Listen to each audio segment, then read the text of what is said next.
Hello दोस्तों, आज की कहानी लड़की के आत्मसम्मान के लिए है। ये क्या बात हुई सूरज, हमारी शादी को अभी 3 महीने हुए हैं और इतनी जल्दी आपका मन मुझसे उब गया। पहले तो मेरे साथ वक्त बिताने के लिए आप बहाना ढूंढते थे, अब मैं देख रही हूँ कि ऑफिस के बाद भी आप न जाने कहाँ वक्त बिताते हैं। काम तो मैं भी करती हूँ, परंतु मैं कभी भी आपसे नज़र नहीं चुराती। आप घर 10 बजे तक आते हैं, मन हुआ तो खाते हैं, वरना ऐसे ही सो जाते हैं। क्या कोई अपनी नई पत्नी के साथ ऐसा करता है? संध्या आक्रोश भरे शब्दों में अपने पति सूरज से कहती है। सूरज बोला, क्या तुम इतनी मॉडर्न होते हुए भी टिपिकल गांव की लड़कियों की तरह बात करती हो? अरे तुमसे शादी की थी तो क्या ये एग्रीमेंट कर लिया था कि 24 घंटे तुम्हारे साथ ही चिपका रहूँगा? नई नई शादी की बात अलग होती है। अब हमारी शादी को 3 महीने हो गए हैं। भूलो मत, मेरी खुद की भी एक अलग ज़िंदगी है और ये तुम्हारा मुझे बार बार टोकना अच्छा नहीं लगता। मैंने कब तुम्हें अपने दोस्तों के साथ घूमने से मना किया है? इतना कहकर सूरज अपनी बाइक लेकर फिर से घूमने निकल गया। तभी दूसरे कमरे से संध्या की सास प्रतिमा जी बोली, बहू मर्द पर कभी लगाम नहीं लगाई जाती। अरे वो अपनी मर्जी का मालिक है, अगर घूमता फिरता है तो तुम्हें क्यों दिक्कत होती है? तुम क्या चाहती हो कि मेरा बेटा तुम्हारे पल्लू से बंधा रहे? लड़की नहीं है कि इधर उधर भटक जाएगा और हमारी इज्जत खराब करेगा। तुम तो बस गृहस्थी संभालो, मेरा बेटा खुद ही संभल जाएगा। संध्या बोली, मम्मी जी मैं काम में व्यस्त रहती हूँ, इसका मतलब यह नहीं कि मुझे दिखता नहीं है। और क्या लिखा है कि हर बार बहू ही गलत होती है? क्या कभी बेटा गलत नहीं हो सकता? और क्या कहा आपने कि लड़की भटक जाती है? अरे लड़की भटकती नहीं, बल्कि लड़के उसे भटकाते हैं। मुझे तो ये समझ में नहीं आता कि कैसी मानसिकता है कि लड़की माँ बाप की इज्जत खराब करती है और बेटा नहीं। कौन जानता है कल को अगर आपके बेटे ने कुछ उल्टा सीधा काम किया और आपका नाम खराब हुआ तो फिर ना कहना कि सचेत नहीं किया। इतना कहकर वो अपने कमरे में चली गई। संध्या की शादी के शुरू में सब ठीक था, परंतु पिछले महीने से सूरज का व्यवहार तुरंत बदल गया, जिसे एक पत्नी की नज़र देख भी रही थी और महसूस भी कर रही थी, पर बिना सबूत के संध्या कुछ भी करना नहीं चाहती थी। समय धीरे धीरे बीत रहा था। संध्या ने इस विषय में अपने माता पिता को भी बताया। उन्होंने कहा, जब तक कोई पुख्ता सबूत न हो तुम किसी पर उंगली नहीं उठा सकती। हाँ, जब सच्चाई तुम्हें पता चल जाए तो अपने कदम पीछे भी मत खींचना, हम तुम्हारे साथ हैं। संध्या ने नज़र बनाए रखी और वो हुआ जिसकी किसी ने कल्पना भी नहीं की थी। एक दिन जब सूरज दफ्तर से लौटकर आया तो घर में सिपाहियों को देखकर हैरान था। क्या बात हुई? घर में पुलिस क्यों आई है? क्या कुछ चोरी हो गई? अरे बताती क्यों नहीं, भूत बनकर क्यों खड़ी हो? वहीं खड़े दरोगा ने बोला, अच्छा तो सूरज बाबू आप हैं। आप ये सवाल अपनी पत्नी से क्यों कर रहे हैं? मुझसे पूछिए, मैं आपको बताता हूँ। आपके खिलाफ आपकी पत्नी संध्या जी ने FIR दर्ज करवाई है। सूरज हैरानी से बोला, FIR? मगर क्यों, किस लिए? संध्या ये क्या कर रहे हैं और ये क्या मजाक लगा रखा है? मैं कुछ पूछ रहा हूँ, जवाब क्यों नहीं दे रही हो? सूरज आक्रोश से लाल निगाहें संध्या की तरफ करके बोला। जैसे ही सूरज संध्या की तरफ बढ़ा, दरोगा ने उसका हाथ पकड़कर पीछे खींचा और बोला, अपनी पत्नी के होते हुए दूसरी औरत के साथ संबंध रखते हो, शर्म नहीं आती? सूरज अटकते हुए बोला, संबंध? किसके साथ?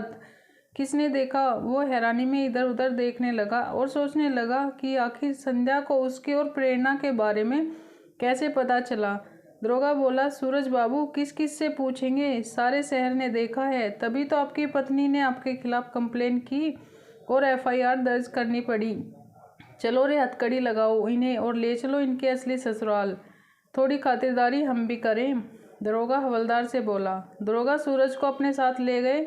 वहीं संध्या चुपचाप खड़ी रही, पर प्रतिमा जी पुलिस वाले के पैरों पर थी और कह रही थी, मेरा बेटा ऐसा नहीं है, जरूर मेरी बहू के मन में कुछ चल रहा है, तभी वो मेरे बेटे को फंसा रही है। आप ही सोचिए दरोगा बाबू, कोई नई नई दुल्हन अपने पति के खिलाफ पुलिस में जाएगी? अरे बहू कुछ कहती क्यों नहीं? मोहल्ले में हमारा नाम खराब हो जाएगा। संध्या ने एक शब्द भी नहीं बोला, वह अपनी जगह पर खड़ी रही। पुलिस वाले सूरज को लेकर चले गए। सूरज के माँ बाप इधर उधर फ़ोन करके सबसे मदद की गुहार लगा रहे थे। वहीं संध्या ने अपने पिता को सारी बात बताई और अपने कमरे का दरवाज़ा बंद करके सो गई। चुपचाप अगले दिन संध्या अपने रसोई में अपने लिए चाय बना रही थी और प्रतिमा जी बोली, देखो तो जरा इस लड़की को लाज शर्म है कि नहीं, अपने पति को जेल भेजकर यहाँ चाय पी रही है। बहू, तुम्हारी शादी को अभी 4 महीने नहीं हुए और तुमने अपने रंग दिखाने शुरू कर दिए।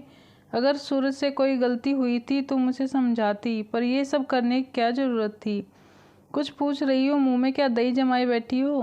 प्रतिमा जी ने पति किशोर बाबू बोले, जब शादी ठीक हो रही थी तभी कुछ लोगों ने कहा था कि लड़की बहुत तेज तर्रार है, पर यह नहीं मालूम था कि अपने ही पति पर इल्ज़ाम लगाएगी। ये दिन देखना ना पड़ता अगर। संध्या चाय पीकर कप किनारे रखते हुए बोली, मम्मी जी, पापा जी, मैं आपको इन बातों के लिए सचेत की थी, पर आप लोगों ने उसे गंभीरता से नहीं लिया और आज आप लोग मुझ पर ही उंगली उठा रहे हैं। उनकी बुरी आदतों पर लगाम लगाने की बजाय मुझसे अपेक्षा कर रहे हैं कि मैं उन्हें समझाती। वारे ससुराल वालों, स्वयं के बेटे की गलती को अपनी बहू पर मंड रहे हो।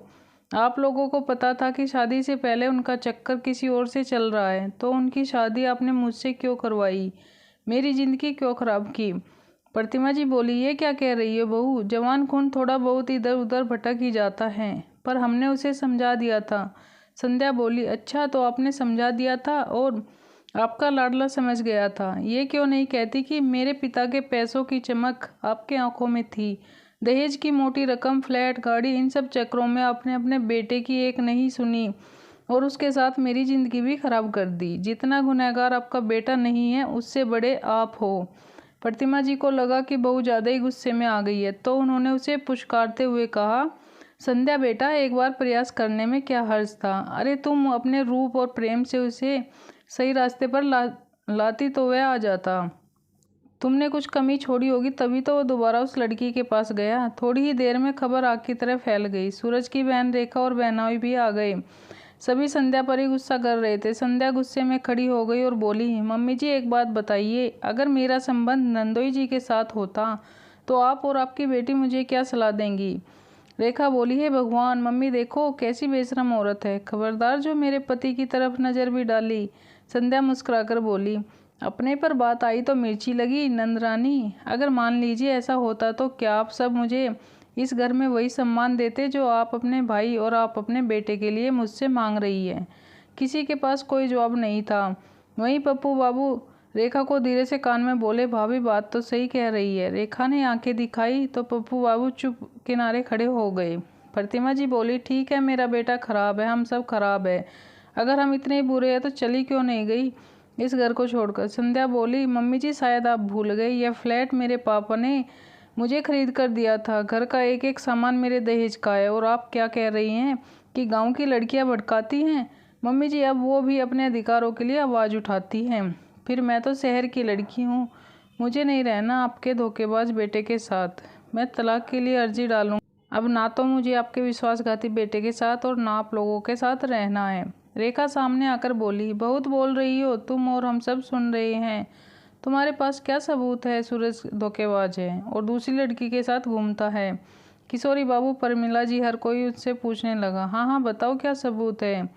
पूजने मेरे ससुराल वालों, सबूत तो गाड़ी है जो मेरे पिता ने दहेज में आपके बेटे को दी थी और वो मोटरसाइकिल भी मेरे नाम ही रजिस्टर है। जब ये लोग मेन रोड में घूम रहे थे, हेलमेट नहीं पहन रहे थे, तो सीसीटीवी कैमरे में इनकी तस्वीर उतारी और इनके खिलाफ चालान काटा और उस चालान का नोटिफिकेशन मेरे फ़ोन पर आया। मैंने सोचा अपनी शादी को एक मौका देती हूँ, शायद ये खबर गलत हो, पर आरटीओ पर जब यह गाड़ी का नंबर डाली तो सारा चिट्ठा सबूत के साथ सामने आ गया। अरे मैंने तो आपको उनके कारनामे दिखाए ही नहीं, ये लीजिए सबूत, देखिए इसमें आपका बेटा किसके साथ चिपक कर घूम रहा है, समय तारीख सब है इसमें। इतना कहकर संध्या ने फ़ोन अपने ससुर की तरफ बढ़ा दिया। फ़ोटो देखकर सब हैरान थे, क्योंकि फ़ोटो में सूरज दूसरी लड़की के साथ बैठा था। हेलमेट न होने के कारण उन दोनों की तस्वीर साफ साफ दिख रही थी। तभी किशोरी बाबू बोले, अरे प्रतिमा, ये लड़की तो हमारे पुराने पड़ोसी अनिल बाबू की बेटी है। प्रतिमा जी फ़ोटो देखी और आक्रोश में किशोर बाबू को बोली, सच्चाई पर मोहर लगाना जरूरी था क्या? न जाने ये लड़का और क्या क्या कांड करेगा। मैं सोची थी पढ़ी लिखी नौकरी वाली लड़की से उसकी शादी कर दूंगी तो इसकी सारी परेशानी भी ख़त्म हो जाएगी और ये सही रास्ते पर आ जाएगा। पर ये लड़का, अब चलो यहाँ से, मुँह क्या देख रहे हो? फिर बेटे को कोसते हुए दूसरे कमरे में चली गई। दूसरे कमरे में जाकर अपने पड़ोसी को फ़ोन किया और खूब बातें सुनाई। अरे बेटी, अगर संभल नहीं रही है तो और किसी और के पल्ले बांध देती। मेरे बेटे को फंसाने की क्या ज़रूरत थी? कितनी मुश्किल से उसे रास्ते पर लेकर आई थी, पर तुम्हारी बेटी है, किसी का पीछा ही नहीं छोड़ती। उधर से आवाज़ आई, अपने बेटे को क्यों नहीं संभालती हो? खुले बैल की तरह छोड़ रखी हो। अरे इतनी गुणवंती रूपवती पत्नी को छोड़कर दूसरों की लड़कियों पर नज़र डालता है। खराब तो तुम्हारा बेटा है जो मेरी बेटी को फैला रहा है। दोबारा मेरी बेटी के आसपास नजर आया तो उसकी टांगें तुड़वा देंगे। पप्पू जी बोले, माताजी बुरा मत मानिएगा, जब अपना ही सिक्का खोटा हो तो दूसरे को दोष नहीं देते। साले साहब ने बहुत गलत किया। आप तो जानती है आजकल का कानून बहुत कड़क है और पुलिस तो उससे भी ज़्यादा सख्त है। न जाने कितनी कुटाई की होगी। अगर कोई रहम कर सकता है तो वो है भाभी जी। रिश्ता रखे ना रखे पर कम से कम साले साहब की हड्डियाँ तो नहीं टूटेंगी। तो जाइए उनके पैर पकड़िए। रेखा पप्पू बाबू से बोली, ये किस तरह से मेरी माँ से बात कर रहे हो? पप्पू बाबू ने एक थप्पड़ दिया और बोला, खबरदार, अपना भाई निकला 2 नंबर का और पति को अपने वश में करना चाहती हो। अरे जिसके घर शीशे के होते हैं वो दूसरों के घरों पर पत्थर नहीं फेंका करते। घर चलो चुपचाप। इतना कहते हुए पप्पू बाबू रेखा का हाथ पकड़े और वापस घर चले गए। संध्या के माता पिता भी वहां आए। प्रतिमा जी और किशोरी बाबू ने उन्हें भी समझाने की असफल कोशिश की। उन्होंने साफ साफ कहा, हमने बेटी की शादी इसलिए नहीं की थी कि आपका बेटा और आप धोखा दे और वह समझौता कर ले। आप लोग अपने बेटी की गलती को सुधारने की जगह दूसरे की बेटी को समझौता करना सिखा रहे हैं।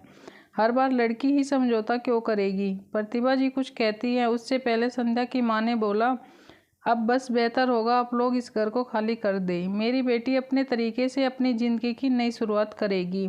अब वो इस रिश्ते में नहीं रहेगी जहाँ भरोसा ना हो, वहाँ औरतों का सम्मान नहीं होता। आखिरकार शाम तक किशोरी बाबू और प्रतिमा जी को बहू का घर छोड़कर अपने पुराने मकान में जाना पड़ा। कुछ समय बाद संध्या ने सूरज से तलाक लिया और अपनी नई जिंदगी शुरू की। समय बीता, सूरज लौटकर घर आया, माँ बाप से माफ़ी मांगी और अकेले जीवन जीने लगा। प्रतिमा जी बेटे के दुख से दुखी थी तो किशोरी बाबू बोले, जैसी करनी वैसी भरनी। हमने तो इसे समझाने की कोशिश की थी, कहीं ना कहीं गलती हमारी है। हमने उम्मीद दूसरे की बेटी से क्यों लगाई? अपने बेटे की गलती को खुद नहीं देखा।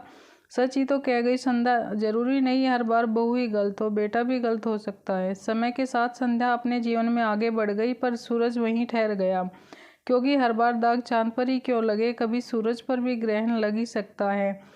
जैसे अच्छी बात फैलती है वैसे बुरी बात भी फैल गई। कोई भी माता पिता अपनी लड़की का रिश्ता ऐसे लड़के से क्यों करना चाहेगा जो भरोसे के काबिल ना हो?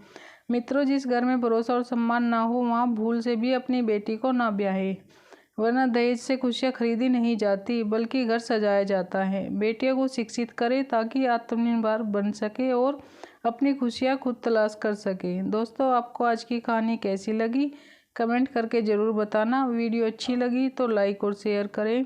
चैनल पर पहली बार आए हैं तो चैनल को सब्सक्राइब करें। साथ में दिए घंटी के बटन को दबाएं, मेरी वीडियो के नोटिफिकेशन आप तक पहुंच जाए और आप वीडियो को देख लें। अपना कीमती समय देने के लिए धन्यवाद।